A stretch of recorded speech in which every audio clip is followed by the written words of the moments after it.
Bonjour, bonjour à tous. J'espère que vous allez bien, que vous avez passé un super week-end.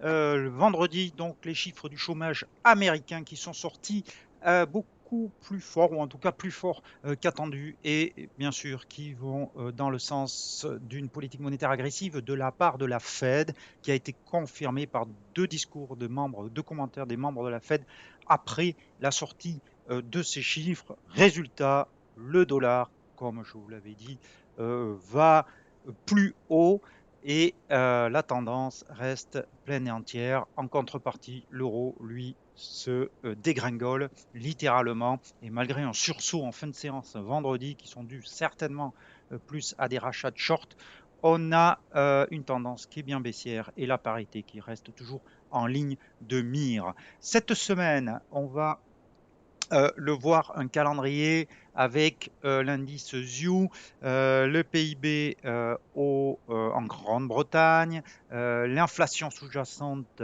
aux, aux États-Unis qui sera le chiffre à certainement le plus important de la semaine. Et on a deux décisions de banque centrale. Alors, c'est pas marqué dans ce tableau, mais il y a la Banque nationale de Nouvelle-Zélande. On va en parler parce que du coup, notre plan de trading, je pense que je vais sortir avant la décision parce que ça risque d'entraîner pas mal de volatilité.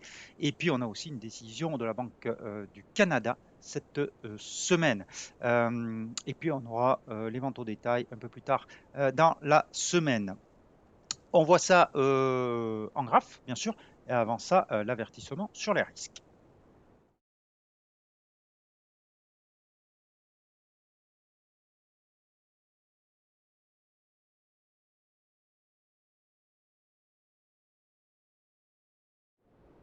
Voilà, et donc vous voyez à l'écran cette superbe hausse du dollar ce matin. Donc on a eu des nouvelles aussi en Chine ce matin qui n'étaient pas très bonnes, à savoir que sur Shanghai et Macao, on a à nouveau des mesures de confinement ou en tout cas des restrictions pour lutter contre le Covid. Donc pas de très bonnes nouvelles pour l'économie mondiale. En tout cas, vous voyez cette séance de vendredi ici avec cette longue mèche haute qu'aurait pu faire croire, c'est encore plus visible sur l'eurodoll, on va le voir dans un instant, à un retournement de tendance, une consolidation. C'est bien sûr un piège, la tendance elle reste haussière. Et ce matin, on a un long chandelier haussier. L'objectif reste toujours 110 sur sur l'indice dollar. Si on transpose ça sur l'euro dollar, ici, vous voyez donc, hop, ce marteau de vendredi. Donc, marteau, attention, le marteau ne veut pas dire qu'une tendance se retourne. Le marteau est une indication d'un essoufflement, certes, d'un possible retournement, mais pour qu'il y ait un retournement de tendance, il faudra à minima dépasser 1,0350, qui est cet ancien support qui peut devenir résistance, et surtout cette oblique baissière. Tant qu'on reste en dessous, le marteau peut nous indiquer éventuellement, s'il est suivi par une séance haussière après, le jour ouvré d'après, euh, qu'un rebond, une consolidation va se mettre en place, mais ce n'est pas suffisant pour avoir un retournement de tendance. Et d'ailleurs, aujourd'hui, pour l'instant, parce qu'il reste encore les États-Unis à venir, qui vont ouvrir, on a une belle séquence baissière sur l'euro-dollar. Donc, on reste baissier. L'objectif reste la parité sur l'euro-dollar. Et encore une fois, la parité peut entraîner un rebond parce que c'est un seuil symbolique, un seuil psychologique, mais le support véritable technique, il est beaucoup plus bas. Il est sur 0,9620 et ça correspond à un support d'août 2002. Donc, euh, vous voyez qu'il n'y a pas pour l'instant grand-chose qui nous montre que l'euro-dollar va reprendre de la hauteur. Donc on garde ce biais baissier. Sur le câble, on a un petit peu, voire la même solution, voire carrément la même solution, la même configuration, sauf que on est quand même sur une zone de support sur le câble qui tient sur entre 1,29 et 1,2930. La bougie d'aujourd'hui Si elle clôturait comme cela, n'est pas de très bon augure pour le câble, hein. Là, la pression va se faire à nouveau sur ce support et il pourrait finir cette fois-ci par céder. La configuration, en tout cas l'économie britannique et la situation politique euh, en Grande-Bretagne est pas très florissante. Si ce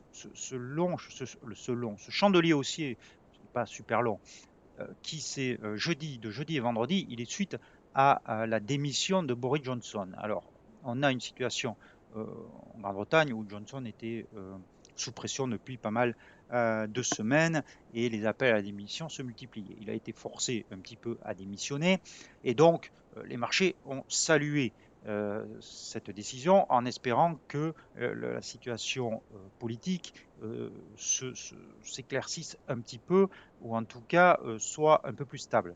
Mais si vous regardez bien, il n'y aura pas de Premier ministre avant certainement novembre, je crois, octobre-novembre, et c'est un petit peu le chaos au sein du Parti conservateur. La situation n'est pas très claire, il n'y a pas vraiment un leader qui émerge, donc ce rebond de vendredi, il risque d'être un petit peu euh, short-lived, c'est-à-dire un petit peu vraiment de très court terme.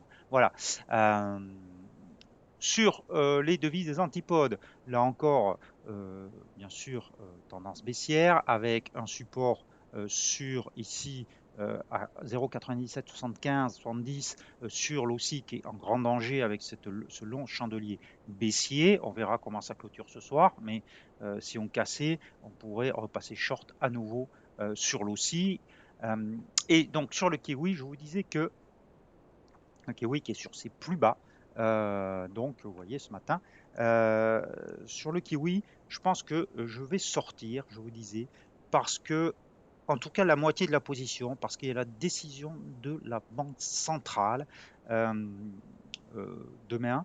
Et donc, on ne sait jamais, ça peut entraîner, même si je ne crois pas trop, mais ça peut entraîner au moins à très court terme un rebond et de la volatilité. Donc, je vais sortir la moitié de la position et je vais garder l'autre moitié avec le stop initialement placé à mon point d'entrée. Voilà, on verra ça avec le tableau du plan de trading tout à l'heure. Les paires en Suisse, alors l'euro suisse, il était sous pression contre le dollar, il est sous pression aussi contre franc suisse, avec toujours cet objectif à 0,9785, le plus bas de janvier 2015. Ça n'a pas changé, vous voyez bien les moyennes mobiles bien orientées à la baisse, la tendance est bien baissière, il n'y a aucun changement pour l'instant sur l'euro suisse. Sur le dollar suisse, c'est un peu plus intéressant parce que le dollar suisse, on a une séance haussière et on a repassé le retracement Fibonacci de 38,2%. Donc, on peut passer long sur le dollar suisse, euh, sur ces niveaux, pour anticiper un retour sur la zone de résistance entre 1 et 1,0060 avec un stop loss sous le retracement de Fibonacci de 38,2. Donc, c'est un plan de trading à suivre. Je ne le déclenche pas parce que je préfère attendre de voir ce qui va se passer avec le retour de week-end des États-Unis, des Américains ce soir. Mais si on avait une euh, clôture, une bougie de ce type, voire bien sûr plus haut, on aurait un rendement risque tout à fait acceptable avec une entrée en position donc sur 0,98, 10 ou au-dessus. Un stop loss sous le plus bas de cette mèche ici, c'est-à-dire sous 0,9723, donc sur 0,9720, et on viserait 1. Voilà. Ceci étant, si on clôture sous 0,9810 ce soir, donc à 11 heures, je ne rentrerai pas en position. L'autre solution, c'est attendre demain matin. Le risque, c'est que ça soit plus haut et que le risque reward soit un petit peu dégradé. L'avantage, c'est que c'est plus sécurisé puisqu'on aura une double confirmation de ce déplacement du retracement Fibonacci, même si on l'a quelque part déjà. Donc, un plan de trading à suivre en clôture ce soir sur le dollar suisse pour cette semaine. Le dollar, les paires en yens maintenant, le dollar yen à venir, le dollar yen très aussi, c'est reparti. Je vous rappelle qu'on est long, donc 140 reste l'objectif. On va tac tac tac aller voir les autres paires en yens, la UD yen. Voilà, donc rien à signaler, flat. L'euro yen, on a là aussi on peut juste constater que cette longue mèche basse au contact du retracement Fibonacci de 61,8 pourrait annoncer un retournement, mais on n'a pas de confirmation pour l'instant.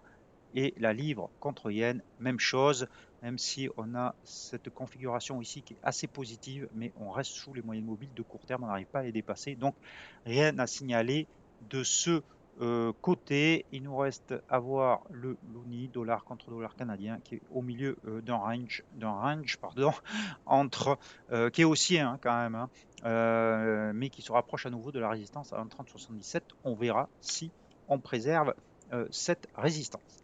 Si donc on fait un petit résumé de tout ce qu'on a vu, alors, me voilà. Kiwi, donc, j'ai dit donc qu'on sortait la moitié de la position. Hop. Donc, je le marque en direct. Le cours, c'était 0, parce que je le fais en direct, autant le faire bien, autant le prendre. Sinon, j'arrive pas à trouver le cours du kiwi. Je vais le retrouver si vous me laissez un petit instant. Tac, tac, tac.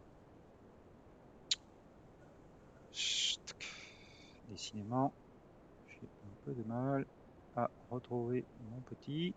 Hop, voilà. Donc le kiwi, il est sur 0,6132.